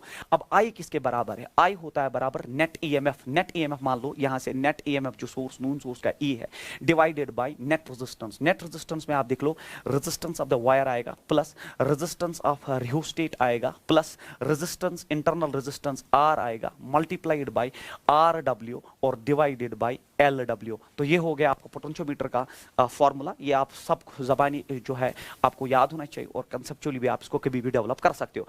अब ये बोल रहा है कि हमने रेडियस को क्वाड्रपल किया, रेडियस को क्वाड्रपल किया तो रेजिस्टेंस को पोटेंशियल ग्रेडियंट को क्या होगा। बट ये एक चीज दी है that R is equal R H is equal 0, मतलब ये जो आर है और ये आर एच जो है ये दो जीरो है, ये दोनों कैंसल आउट होके उसके बाद आप देख लो जब ये दोनों जीरो हो गए, ये उड़ गया यहाँ से, आर डब्ल्यू के साथ उड़ गया, आपका पोटेंशियल ग्रेडियंट बना ई डिवाइडेड बाय एल डब्ल्यू। अब आप मुझे बोलो पोटेंशियल ग्रेडियंट कहाँ रेडियस पे डिपेंड करता है? ई हो गया सोर्स का ईएमएफ और एल हो गया length of the wire. It is independent of radius, therefore the potential gradient will remain unchange. ये क्वेश्चन सिर्फ वही बच्चा कर सकता है जिसको पूरी नॉलेज हो पोटेंशियल ग्रेडियंट की, इस फॉर्मूला की, तब जाके आप ये क्वेश्चन सॉल्व कर सकते हो, अदरवाइज ऐसे क्वेश्चन सॉल्व नहीं होते हैं। Question number next, the resistance of a wire is 20 degree at 20 ohm, 20 degree उसकी 20 ohm पे resistance है, and at 500 ohm it is 60 500 degree it is 60 ohm, at what temperature resistance will be 25 ohm। मुझे ऐसा feel होता है कि जब भी ये बच्चा क्वेश्चन करता है तो उसके दो टेम्परेचर और दो रेजिस्टेंसेस प्रोवाइड होते हैं, एक टेम्परेचर और दूसरा टेम्परेचर निकालना होता है। तो इसमें ऐसा क्वेश्चन इसमें जो है मैंने रखा है जिसमें आपको जो है तीन रेजिस्टेंसेस और तीन टेम्परेचर, तीन रेजिस्टेंसेस प्रोवाइडेड है, तीसरा टेम्परेचर निकालना। ये क्वेश्चन भी एक बहुत अच्छा क्वेश्चन है जब आप फ्यूचर में एंट्रेंस में बैठेंगे। देख लीजिए, the resistance of a wire at this at temperature. तो वायर है, याद रखो इसमें एक चीज याद रखो, that is the concept of this. जब भी आपके पास कंडक्टर हो, wire is nothing but a conductor का जो रेजिस्टेंस वर्सेस टेम्परेचर का ग्राफ जो एनसीईआरटी में बिल्कुल मेंशनड है, रेजिस्टेंस वर्सेस टेम्परेचर का ग्राफ जो है, तो उसका एक इंटरसेप्ट होता है R0, that is at that base temperature there is some resistance, और उसके बाद जो लाइन होती है वो स्ट्रेट लाइन होती है। ये एनसीईआरटी पे आप देख सकते हो, बिल्कुल बनाया गया है, that at temperature at 0 degree centigrade there is always some resistance, that is R0। ठीक है, R0 दिया और उसके बाद रेजिस्टेंस जो है वो लीनियरली जो है इंक्रीज होता है। और अगर आप इस ग्राफ का स्लोप ले, चूंकि स्ट्रेट लाइन है, इसका स्लोप जो है, इसका जो स्लोप है वो आ जाएगा tan थीटा, और tan थीटा किसके बराबर आएगा? That will be perpendicular by base, that is del R by del T, that is a change in resistance to the change in temperature. This is the concept. अगर आपको ये चीज पता है इस क्वेश्चन में, तब आप इसको बहुत आसानी से सॉल्व कर सकते हो। अदरवाइज बच्चे इसमें लंबा रूल यूज करते हैं, तीन इक्वेशंस यूज करते हैं और कभी ये सॉल्व नहीं होता है, that R equal R0 into 1 plus alpha del T। तो उससे ये कभी सॉल्व नहीं होता है, लंबा हो जाएगा और आपका टाइम जाया करेगा ये। तो इसका शॉर्टेस्ट वे ये है, अगर आपको ये ग्राफ पता है, ये नॉलेज पता है, that slope is equal tan theta is perpendicular by base del R by del T, आप इसको जल्दी से उड़ा सकते हो। तरीका ये है कि ये रेशो जो है कांस्टेंट रहेगा। तो इसमें आप रेजिस्टेंस टॉप पे लिखिए, टेम्परेचर नीचे, और फिर इंक्रीजिंग ऑर्डर में रेजिस्टेंसेस को लिखिए। रेजिस्टेंस जो आपका पहले 20 ओम है, तो मैंने यहाँ 20 ओम लिखा, उसके बाद आपका 60 ओम है, और उसके बाद 25 ओम। इंक्रीजिंग ऑर्डर में यहाँ पे 25 ओम आ गया, और फिर लास्ट में आप लिखिए दैट 25 ओम के बाद इट इज 60 ओम। और फिर टेम्परेचर देख लीजिए, इसके लिए रेस्पॉन्सिबल टेम्परेचर है 20 डिग्री सेंटीग्रेड, इसके लिए जो टेम्परेचर है 60 के लिए 500 डिग्री सेंटीग्रेड रेस्पॉन्सिबल टेम्परेचर है, और ये वाला टेम्परेचर आपको निकालना है जो 25 ओम के रेजिस्टेंस किस टेम्परेचर पे आपका जो है होगा। अब आप कैसे करोगे? देखो, चूंकि ratio remains constant del R मतलब आप इन दो का difference divide by del T ले सकते हैं पहले। तो ये हुआ 25 - 20, 25 - 20, 25 - 20 is 5 divided by it is T - 20, T - 20। फिर अब आप जो है जो नून वैल्यूज है 60 का इसके साथ, इसका इसके साथ, फिर से ये लेने का मतलब क्वाड्रेटिक बनाना, जरूरत क्या है 60 में से आप 20 निकालिए, ये हो गया 40 डिवाइडेड बाय 500 में से आप 20 निकालिए, दैट इज 480। तो अब आप देख लीजिए 0 0 कट गया, 4 12 48, 12 into 5 is 60, तो it is t minus 20 is equal to 60 degree 60 and t is equal to it is 80 degree should be the answer of this question। देख लीजिए एक स्टेप में अगर आपका कंसेप्ट अच्छा है, आपको बच्चा जो है डिफरेंस जो है इन दो में ले सकता है और फिर जो नून वैल्यूज, क्योंकि ये वाला सॉल्व हो जाएगा। अगर बच्चा पहले ये ले रहा है और फिर ये ले रहा है तो टी दो बार आएगा, फिर से क्वाड्रेटिक इक्वेशन लंबा हो जाएगा। But we want to save time, hope आपको ये समझ आएगा। But this the best way to solve this numerical, otherwise lengthy तरीके भी बहुत है और उनसे टाइम ज़ाया होता है। उसके बाद मासेस ऑफ 3 वायर्स, ये तो आपका एनसीईआरटी का बेस्ड क्वेश्चन है। Mass of 3 wires are the ratio, ये मासेस है वायर्स के 1:3 दिस, तो मासेस का रेशो जो है मैं लिख के रखता हूँ क्योंकि हमेशा गलत होता है। मासेस का रेशो 1:3:5 है वायर्स का, एंड देयर लेंथ्स का रेशो जो है, लेंथ्स का रेशो जो है वो दिया गया है 5:3:1। हमें ratio of their electrical resistances आपको पता होना चाहिए। इसमें R = L² जो है, ये फॉर्मूला आपको जबानी याद होनी चाहिए, हम इसको डिराइव कर सकते हैं पर उतना टाइम नहीं है। R is directly proportional L² जब भी मास और लेंथ का आ जाए। फिर उसमें अगर आप अब रेशो निकालना चाहते हो रेजिस्टेंसेस का रेशो ऊपर लेंथ का स्क्वायर, तो लेंथ का स्क्वायर हो गया ऊपर 5²3²1², नीचे मास सीधे डायरेक्ट हो जाएंगे, मास 1 फिर ये 3 और ये 5। अब आप देख लीजिए ये हुआ 25 डिवाइड बाय 1, ये हुआ 25 डिवाइड बाय 1, जरूरत नहीं है, प्लस 3 एक 3 के साथ कट जाएगा और उसके बाद ये 1 प्लस ये हो गया 1/5। तो चूंकि ऐसा रेशो नहीं है, हम थ्रू आउट 5 से मल्टीप्लाई करेंगे, ऊपर 5 से मल्टीप्लाई करके ये 5 उड़ जाएगा, तो ये बनेगा 125 ये इस टू है 15:5 is the right answer of this question. तो ये आपने किया होगा और बहुत इंपॉर्टेंट क्वेश्चन है आपके एंट्रेंस के लिए। उसके बाद क्वेश्चन नंबर नेक्स्ट इज, ये कलर कोडिंग बेस्ड क्वेश्चन है। कलर कोडिंग में आपको पता होना चाहिए कलर जो आपके हैं, पहले ब्राउन है, उसके बाद ब्लैक है, फिर ग्रीन है और गोल्डन है। तो पहले दो कलर्स डिजिट्स होते हैं, तीसरा मल्टीप्लायर होता है। और आपको पता होना चाहिए that BB Roy Great Britain very good wife. तो इसमें जो टॉप कलर होता है दैट इज ब्लैक और दूसरा कलर जो होता है दैट इज ब्राउन। तो you should no this colour scheme, ठीक है। उसके बाद ये रेड होता है, ये ऑरेंज होता है, और उसके बाद ये येलो होता है, उसके बाद ये आपका ग्रीन होता है, क्योंकि सारे कलर यही तक है। चलिए हम सॉल्व करते हैं इसको। पहला कलर आपका ब्राउन है और ब्राउन का डिजिट जो है यहाँ से स्टार्ट होता है 0 1 2, इट इज 3, इट इज 4 5। तो ब्राउन का कलर जो है, पहला कलर आपका ब्राउन है, ब्राउन का कलर हो गया 1, फिर दूसरा कलर आपका ब्लैक है तो डिजिट 0 मल्टीप्लाइड बाय तीसरा कलर मल्टीप्लाइड ग्रीन होता है 10⁻⁵ ग्रीन का आप देख लीजिए यहाँ 10⁻⁵ आ जाएगा, 10⁻⁵। एंड देन टॉलरेंस चूंकि गोल्ड बैंड है तो उसका ±5% होता है, गोल्ड का ±5%, सिल्वर का +-10% और नो कलर का +-20%। अब आप देख लीजिए ऐसा कोई ऑप्शन दिख नहीं रहा है, third option is the answer. तो आप लिख सकते हो it is 1 × 10⁻⁶ and then +-5% is the right answer for this question. तो 1 × 10⁻⁶ +-5% is the right answer for this question. Question number next is the effective resistance between points P and Q of the electrical circuit shown in the figure। तो ये एक double Wheatstone bridge है और इस double Wheatstone bridge में हमें net resistance between these two terminals P and Q में हमें नेट रेजिस्टेंस निकालना है। तरीका ये होता है डबल व्हीटस्टोन ब्रिज में, देखिए P/Q 1 आ जाएगा इज इक्वल R/S, ये भी 1 आ जाएगा। फिर से P/Q 1 आएगा, R/S 1 आ जाएगा। तो ये जो है डबल व्हीटस्टोन ब्रिज में ये आर्म कट गई। अब जब ये आर्म कट गई, ऊपर दो सीरीज में, ये दो सीरीज में, ये दो सीरीज में और पूरा अरेंजमेंट पैरेलल में। अब आप देख लीजिए ये दो जब सीरीज में है तो 2R और 2R सीरीज में होके जो है 4R आ जाएगा, और ये भी 2R सीरीज में 4R आ जाएगा। 4R और 4R पैरेलल में होने के बाद तो 1/4R + 1/4R it's 2/4R, 4R/2 it's 2R। तो 2R और ये स्मॉल 2R अब पैरेलल में है, तो R इक्विवेलेंट इस केस में 2R कैपिटल और ये स्मॉल 2R जो है पैरेलल में है, तो पैरेलल में ऊपर मल्टीप्लिकेशन नीचे एडिशन होता है, ये आपको पता होगा। अगर मैं ऊपर 2 कॉमन निकाल दूं तो ये बनेगा R × R डिवाइडेड बाय 2, नीचे जो है 2, ये ऊपर 4 हो जाएगा 4। तो मैंने 4 लिख दिया यहाँ पे, कॉमन नहीं, ये मल्टीप्लाई ऊपर नीचे कॉमन आएगा 2, इट इज R + R। तो 2 2s are 4 हुआ, तो ये हुआ twice of R divided by R + R should be the right answer for this question. twice of R divided by R + R is the right answer for this. It's a double Wheatstone bridge and you should know it. Question number next is find V X minus V Y, तो we have to calculate the potential difference between X and Y, हमें X and Y में potential difference, but यहाँ open circuit होने की वजह से, जब circuit open हो, ओपन सर्किट होने की वजह से करंट जो है वो जीरो होगी, तो करंट अगर जो है वो जीरो है तो यहाँ पे पोटेंशियल ड्रॉप जीरो होगा और यहाँ पे भी पोटेंशियल ड्रॉप जीरो होगा। आप चूंकि V X minus V Y ही निकालना है आपको, तो आप यहाँ से यहाँ की तरफ मूव करोगे और ये आ जाएगा V X minus V Y. जब आप मूव करोगे, जब आप यहाँ से मूव करोगे तो पहला टर्मिनल जो है वो पॉजिटिव है, तो यहाँ प्लस आएगा और जो पोटेंशियल डिफरेंस है वो 20 वोल्ट, तो V X minus V Y should be 20 volt is the way to solve it, क्योंकि ओपन सर्किट है, करंट है नहीं, यहाँ पोटेंशियल ड्रॉप है नहीं। जब आप यहाँ मूव करोगे तो पहला टर्मिनल जो स्ट्राइक करेगा वो प्लस है, तो plus 20 is the answer of this question. Question number next is for a cell the terminal potential difference is 2.2 when the circuit is open, तो ई दे दिया गया आपको 2.2 वोल्ट और फिर एंड रिड्यूसेस टू 1.8, फिर आपको वी दिया गया है 1.8 volt when the cell is connected across resistance R equal 5 ohm, तो जब आपने एक 5 ओम रेजिस्टर जो है इसमें कनेक्ट कर दिया तो पोटेंशियल डिफरेंस 1.8 पे आया। The internal resistance, basic question, बिल्कुल एनसीईआरटी में एक क्वेश्चन है वो मैंने इसमें ऐड कर दिया है, तो आपको पता होना चाहिए। It is R is equal R, it's E divided by V minus 1 is the formula for this.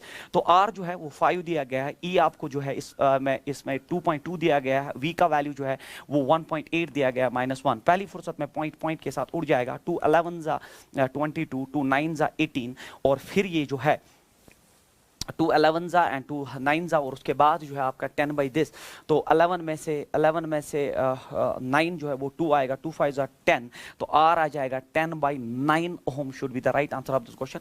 बिल्कुल फॉर्मूला बेस्ड क्वेश्चन और आपने ये सेल्स में पढ़ा होना चाहिए करंट इलेक्ट्रिक में। Question number next is potential difference across the 4 ohm resistance for the following circuit is, तो 4 ओम रेजिस्टर में हमें पोटेंशियल डिफरेंस निकालना है। पोटेंशियल डिफरेंस निकालने का तरीका जो है, पोटेंशियल डिफरेंस निकालने का तरीका जो है, हमें यहाँ पे करंट किसी तरह से पता चलना चाहिए, क्योंकि current multiplied by resistance will give the potential difference. तो इस क्वेश्चन में हम क्या करेंगे, देख लीजिए यहाँ करंट 0.8 है और जो आपका रेजिस्टेंस है 3 है, तो करंट इनटू रेजिस्टेंस होता है पोटेंशियल, तो यहाँ पे पोटेंशियल उसने आपको 2.4 वोल्ट दे दिया है, क्योंकि आई मल्टीप्लाइड बाय आर। जब ये 2.4 है और पैरेलल में पोटेंशियल सेम है, जब पैरेलल में पोटेंशियल सेम है तो डेफिनेटली यहाँ पे भी पोटेंशियल जो है वो 2.4 वोल्ट ही होना चाहिए। अगर यहाँ 2.4 है तो यहाँ करंट आ जाएगा V by R, it is 2.4 divided by 6, तो 6 4 जा इट इज 0.4, तो यहां जो करंट चलेगी दैट विल बी 0.4, यहां से जो करंट चल रही है दैट इज 0.8, ये दोनों करंट ऐड होके यहां हमें करंट मिली 0.8 प्लस 0.4,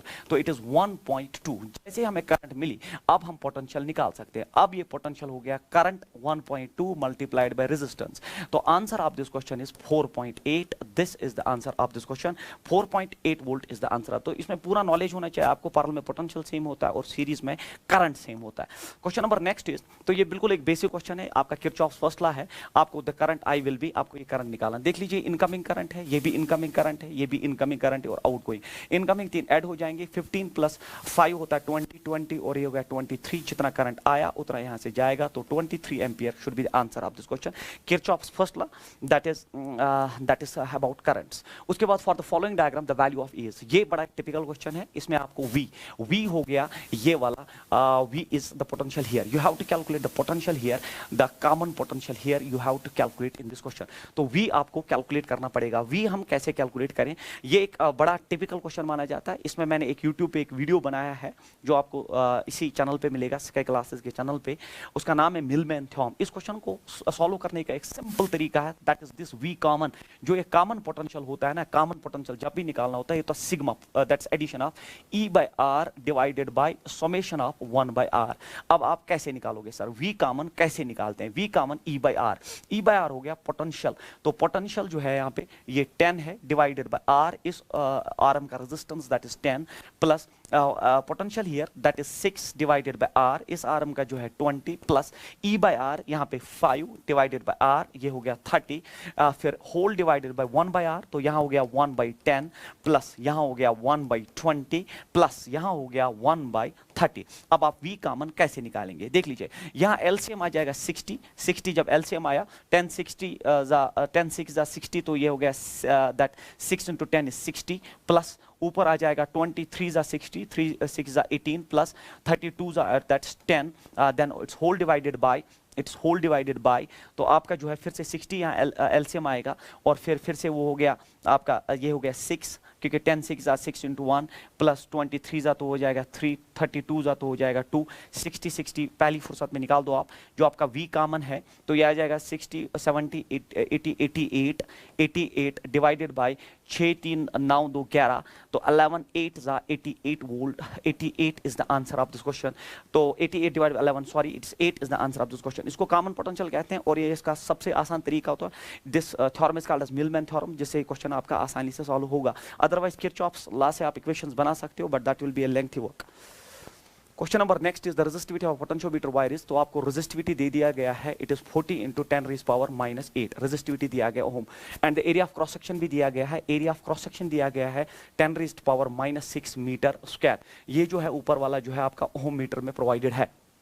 करंट दे दिया गया आपको 0.2 एम्पियर का, हमें निकालना है the potential gradient. Potential gradient हो गया potential in the wire to the length in the wire, potential हो गया current multiplied by resistance of the wire divide by the length of the wire, current resistance हो गया बराबर rho L by A, length of the wire divide by area of cross section into length, length cancel out होके आपका potential gradient reduce हुआ I into rho divided by A।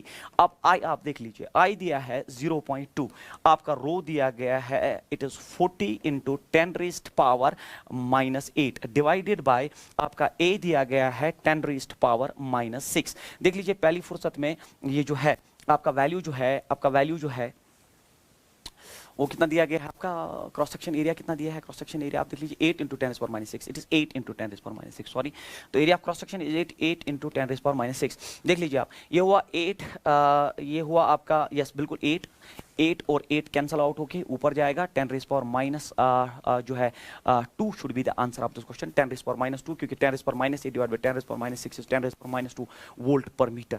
बिल्कुल formula based question है। Question number next is 100 cells each of EMF 5 volt and internal resistance 1 ohm are to be arranged so as to produce maximum current in the circuit। तो ये mixing of the sales है, तो maximum current का concept ये है that external resistance should be NR/M, that external resistance should be internal resistance where N is the number of cells in each row, number of cells in each row, हर एक रो में कितनी sales है आपने पढ़ा होगा, और M is number of cells, number of rows, M is number of rows directly, M is number of rows। तो maximum current का कंसेप्ट ये है that R is equal to NR/M। And दूसरा फॉर्मूला जो इसमें यूज होगा कि आपके पास 100 सेल्स है तो M into N का प्रोडक्ट जो है वो 100 के बराबर पहले ही आपको प्रोवाइडेड है, तो M into N number of cells in each row multiplied by number of rows will give the number of cells।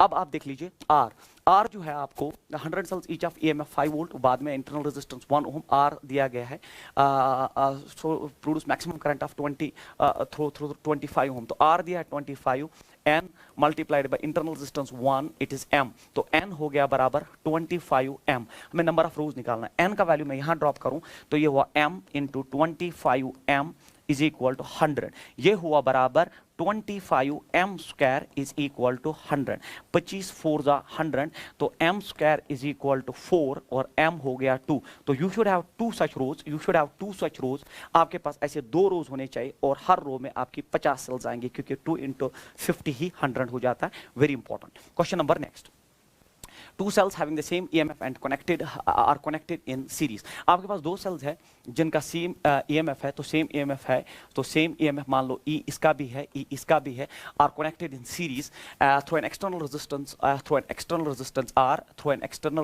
R, हमने इनको सीरीज में कनेक्ट किया। फिर आपको क्या दिया गया, R1 and R2 are internal resistance, but R1 इसका internal resistance है, R2 इसका resistance है, but it is R1 is greater than R2। When the circuit is close, the potential difference across the cell, first cell is 0। जब आपने circuit को close किया, जब यहाँ से करंट निकली तो ये बोलता है यहाँ पे पोटेंशियल डिफरेंस फर्स्ट सेल में रिड्यूस होकर 0 आ जाएगा, the potential difference across the first cell is 0। The value of R is, हमें एक्सटर्नल रेजिस्टेंस का वैल्यू निकालना, तो पहली फुर्सत में अगर आप देखोगे पोटेंशियल डिफरेंस होता है बराबर I minus V is equal E that E minus IR।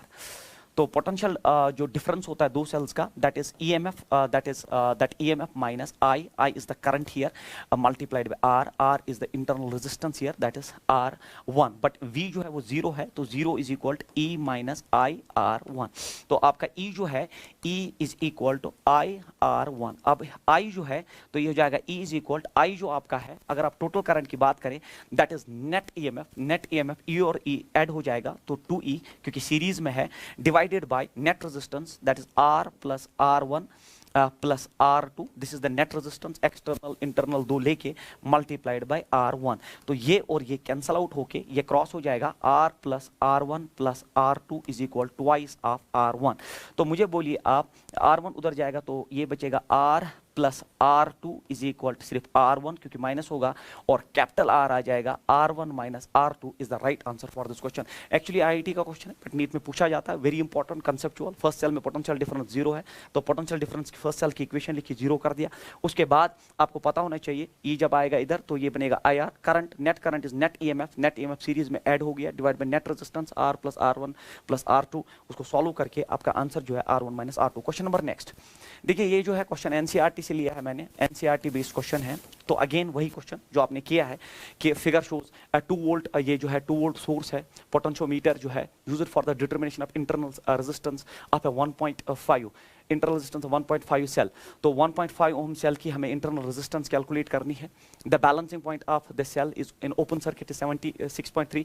जब ओपन सर्किट था, मतलब ये जो है ये सर्किट में नहीं था, दिस इज फर्स्ट ओपन, तब बैलेंसिंग लेंथ थी 70, तो initial balancing length is 76.3 centimetre when A resistance of 9.5। जब आपने अब 9.5 जोड़ दिया रेजिस्टेंस में, ये आपने पढ़ा होना चाहिए पोटेंशियोमीटर में, is used in the external circuit of the cell, the balance point shift. तो आपका जो बैलेंस पॉइंट है वो शिफ्ट हो गया, वो शिफ्ट हुआ 64.8 सेंटीमीटर। तो ये भी सेंटीमीटर्स में।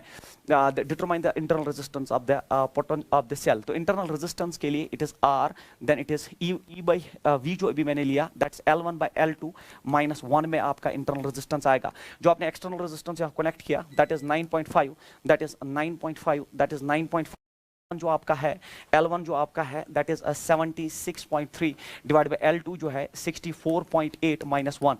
जब आप इसको सॉल्व करोगे द आंसर विल बी 1.69 ओम। तो बिल्कुल ये एनसीईआरटी बेस्ड क्वेश्चन, आप इसको चेक कर सकते हो, एनसीईआरटी पे मैंने लिया है इसको। तो ये फॉर्मूला आपको पता होनी चाहिए, this is how to calculate internal resistance. तो before joining the external resistance balancing length is L1, after joining the internal resistance balancing length is L2, and that's how to calculate the internal resistance.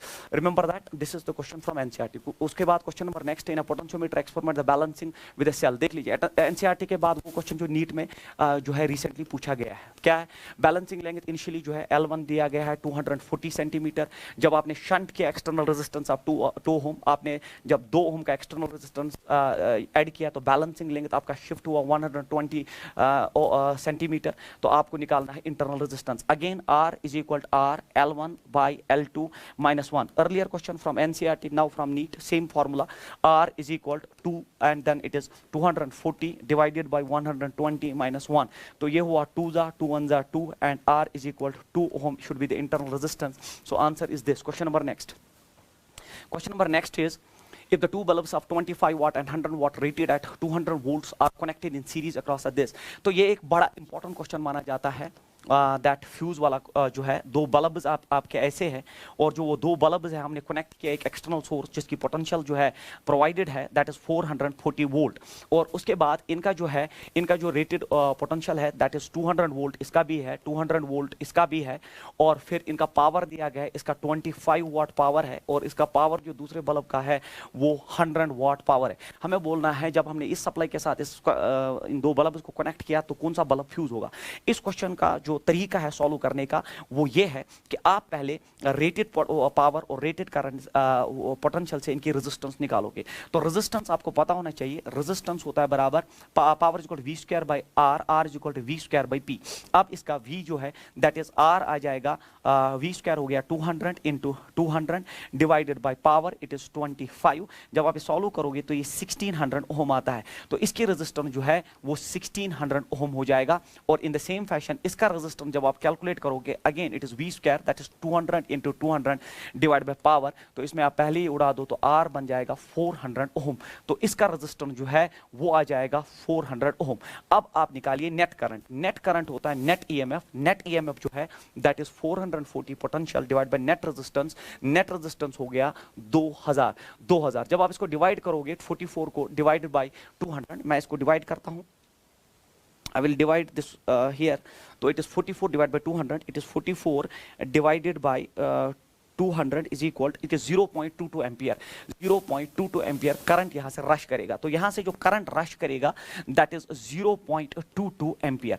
अब आप निकालिए इसमें जो है, अब जो तरीका है, जो आपकी करंट आई, अब आप निकालिए यहां रेटेड पावर और वोल्टेज से आप इसमें करंट निकालिए जितना ही बियर कर सकता है।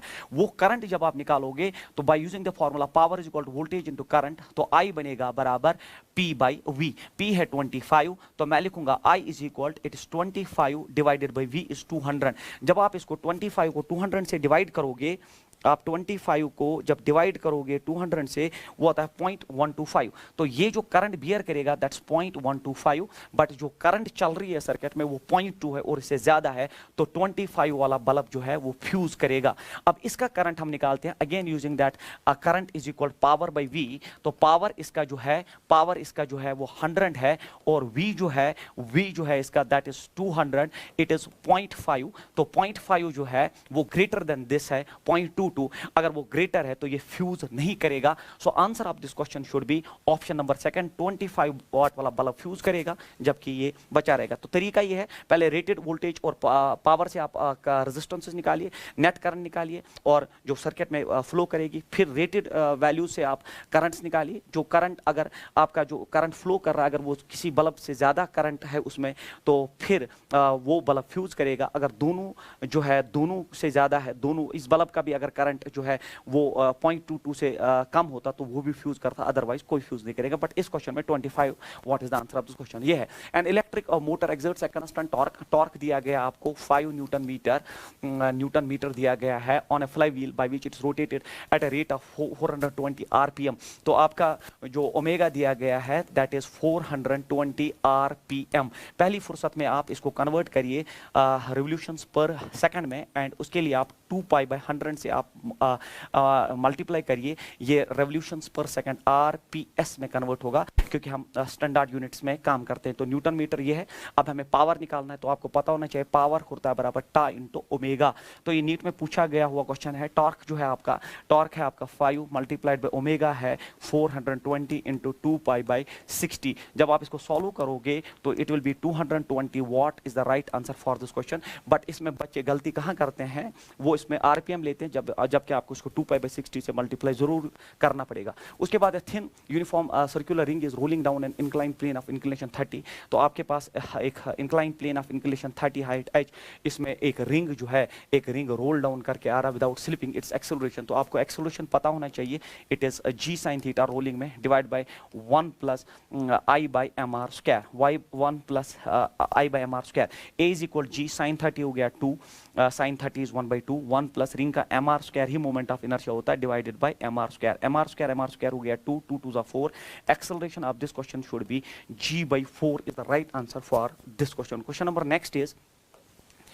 number next is 4 thin rods of same mass and length. तो सबका मास सेम है, लेंथ सेम है। For a square I shown the figure moment of inertia of the system about an axis through center and perpendicular to this plane. तो यहाँ पे moment of inertia निकालना है। इसमें मैंने आपको बोला था पैरेलल एक्सिस थ्योरम से जाएंगे आप, तो यहाँ पे अगर moment of inertia निकालना है तो आपको मानना है पहले यहाँ एक्सिस है, उस एक्सिस पे रॉड का moment of inertia इस एक्सिस पे perpendicular to its plane passing through its center, ठीक है, तो वो होता है ml स्क्वायर। तो टोटल मोमेंट ऑफ इनर्शिया की जब मैं बात करूं तो इसका अपना होगा बराबर ml square divided by 12 plus हो गया मास इसका m है और r हो गया यहां से यहां तक की दूरी, तो वो डेफिनेटली l/2 होगा। तो इट इज l/2 का स्क्वायर, ठीक है। और ऐसी ये 4 रॉड्स है क्योंकि आपने एक रॉड के लिए किया, इस रॉड के लिए भी यही है, इस रॉड के लिए भी है, इस रॉड के लिए भी है, तो मल्टीप्लाइड बाय आप 4 से भूलना नहीं। तो ये हुआ ml square divided by 12 plus ये हुआ ml स्क्वायर डिवाइडेड बाय 4। तो यहां मल्टीप्लाई 4 करने की वजह से ये 4 निकल जाएगा, जबकि ये 3 होगा तो ये बनेगा ml square by 3 plus ml square. 3 1 जा 3 plus 1 4, it is 4/3 ml square is the right answer for this question. 4/3 ml square, again parallel axis theorem based question. Question number next is 2 spheres each of mass m, फिर से parallel axis theorem based question. The solution of this question is, तो आपके पास 2 spheres है और जब spheres की बात नहीं हो तो take them as solid spheres. तो दिस इज अ रूल, तो जब स्फीयर सिर्फ स्फीयर लिखा हो तो always take it solid sphere. 2 spheres each of mass m and radius r by 2 are connected the massless rod, इसका मास नहीं है, 2r इसकी लंबाई है। What will be the moment of inertia about an axis passing through the centre of one of the sphere and perpendicular. तो इस axis पे आपको इसका मोमेंट ऑफ इनर्शिया निकालना है। तो एक एक्सिस जो है एक स्फीयर से पास हो रही है, तो पहले यहां से आपको मोमेंट ऑफ इनर्शिया निकालना है। आप यहाँ पे मान लो पहले एक्सिस है और वो हो गया 2/5 m, इसका रेडियस जो है वो r/2 है, 2/5 mr², इसका मोमेंट ऑफ इनर्शिया हो गया। फिर प्लस चूंकि रॉड का है नहीं, प्लस mr², m हो गया मास मल्टीप्लाइड बाय डिस्टेंस का स्क्वायर, यहाँ से यहाँ तक जो है parallel axis theorem 2r², plus अब अपना जो है अपना सॉलिड स्फीयर का हो गया 2/5 mr/2 का स्क्वायर। तो मैंने इसमें बिल्कुल पैरेलल एक्सिस थ्योरम यूज की कि यहाँ पे वाली एक्सिस पे मोमेंट ऑफ इनर्शिया निकालना है। पहले इसका अपना हो गया 2/5 mr² प्लस हो गया m multiplied by distance square plus हो गया इसका अपना 2/5 mr²। चूंकि रॉड मासलेस है इसकी वजह से आप बच गए। तो फिर आप देख लीजिए ये चूंकि ये सेम है तो ये हो गया 2/5, ये हुआ mr² divided by 4 but multiplied by 2 क्यों सर? क्योंकि ये बिल्कुल सिमिलर है। प्लस ये हो गया इट इज 4 mr²। अब आप देख लीजिए ये हुआ 2 2 4, 4 चला जाएगा, i हो गया बराबर mr²/5 प्लस 4 mr²। तो ये हुआ 21/5 mr² should be the right answer for this question. 21/5 is the right answer for this question. You should be good in using parallel axis theorem to solve such numericals. A solid sphere rolls down an inclined plane and it's तो rolls down and solid sphere ने roll किया and with velocity v1. Then same sphere slides down the plane without friction. Slide तो पहले roll down किया, जब roll किया solid sphere ने, जब roll किया a solid sphere rolls down an inclined plane with velocity at the bottom is given by roll जब किया तो velocity हम सबको पता है it is root of 2gh divided by, अब ये solid sphere है तो it is 1 plus it is 2/5 तो ये हो गया v1 is equal to root of 2gh divided by it is 7/2 तो ये बना 7/2 नहीं 7/5 sorry 7/5 root of this 7/5 is v1। तो हमने जब ये रोल डाउन करके आया उसके बाद ये अब स्लाइड डाउन करके आया, जब स्लाइड डाउन करके आया तो v2 स्लाइड डाउन करके आया तो velocity is simply root of 2gh। ऐसा क्वेश्चन हमने इससे पहले भी किया। अब हमें इनमें रिलेशन निकालनी है। तो अगर आप रिलेशन में देखोगे, रिलेशन में अगर आप देखोगे जो v1 है, v1 जो आपका है तो यहाँ तो रूट 2gh है तो ये हो गया ये जो v1 है आपका, v1 जो है आपका तो v2 आ जाएगा, ये आएगा v2 क्योंकि ऊपर भी root 2gh but divided by है रूट ऑफ 7/5 बट अगर आप देखोगे इसमें कोई भी option root of 7/5, that is why answer of this question is none of the above. तो ये आपने निकाला जब स्लाइडिंग, तो स्लाइडिंग में रूट ऑफ 2gh, रोलिंग में ये होता है, फिर आपने रिलेट किया तो ऐसा कोई ऑप्शन जो है मैच नहीं कर रहा है। Question number next and last is when a mass is rotating in a plane about a fixed axis its angular momentum is directed. तो आपको पता होना चाहिए एंगुलर मोमेंटम का कंसेप्ट ये है कि अगर ये रेडियस है और ये वेलोसिटी है तो जिस प्लेन में दो वेक्टर्स लाई करते हैं एंगुलर मोमेंटम जो है it's r cross v, angular momentum is r cross v, it's r v sin theta. ठीक है, तो आपका जो है m r क्रॉस v, तो आपका जो एंगुलर मोमेंटम है it is always directed perpendicular to plane in which the vectors lie. तो r और v अगर इस प्लेन में लाई करते हैं तो that should be the perpendicular, so answer is align perpendicular to plane of rotation. So this is the right answer of this question and this completes our interaction. Thank you so much.